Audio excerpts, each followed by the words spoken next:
Magandang tanghali po sa inyong lahat. Ginugunita po natin ngayon ang mga Vietnamese martyrs. Cleansing of the temple po ang ebanghelyo natin ngayon sa version ni San Lucas. Tungkol po ba saan ito? Mabuting maingat natin itong maintindihan dahil malimit pong magamit ang insidenteng ito sa templo para i-justify ng ibang Kristiyano ang kanilang violent anger at sinasabing holy rage. Si Jesus nga nagalit, ako pa, tao lang, na isangkalan pa nga. Pero may mas malalim pong intensyon si Jesus sa paglilinis ng templo. Nasa konteksto po kasi ito ng serye ng pagpapalit niya ng mga kinasanayan nilang kostumbre at tradisyon. Malinaw po itong nailatag ni San Juan sa kanyang version. Dito kay San Lucas, hindi masyado. Bagong pamamaraan po ng pamumuhay ang kanyang ipinakikilala.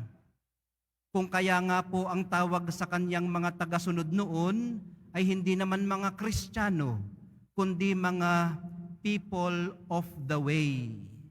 People of the way. Sa paglalakbay po natin sa daang ito pabalik sa Ama, dumarating ang punto na kung taimtim po talaga tayong makikinig sa Kanya, sa pangangaral niya sa atin araw-araw, marirealize po natin na maaaring kinakailangan na rin natin ang pagpapanibago ng sarili nating mga templo. Sa kalooban po kasi natin ay may mga lamesa rin tayong dapat na sigurong baligtarin kung saan tayo nagtutuos at nagtatansya para sa ating pagpapalitan, pag-aabutan, at pagdadayaan.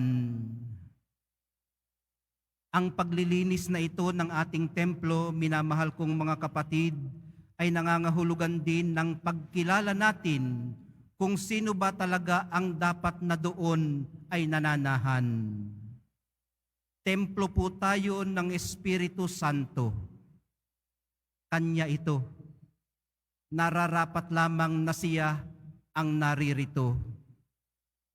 At kung siya nga ang naririto, walang lugar para sa kadayaan o sa kung ano pa mang mga pagmamanipula, dala ng kagustuhan nating makalamang o makapanamantala. Kung siya nga ang dito'y nananahan, mababaligtad ang mga itinanim nating sama ng loob, patungo sa kagandahang loob. Ang mga pait natin sa buhay, patungo sa pagyakap natin sa mga simpleng tamis na hatid ng buhay.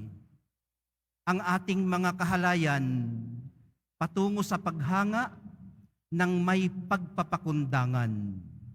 At ang mga pinagkakaabalahan nating walang kapararakan patungo sa paggugugol ng ating panahon at lakas ng may pinaglalaanan.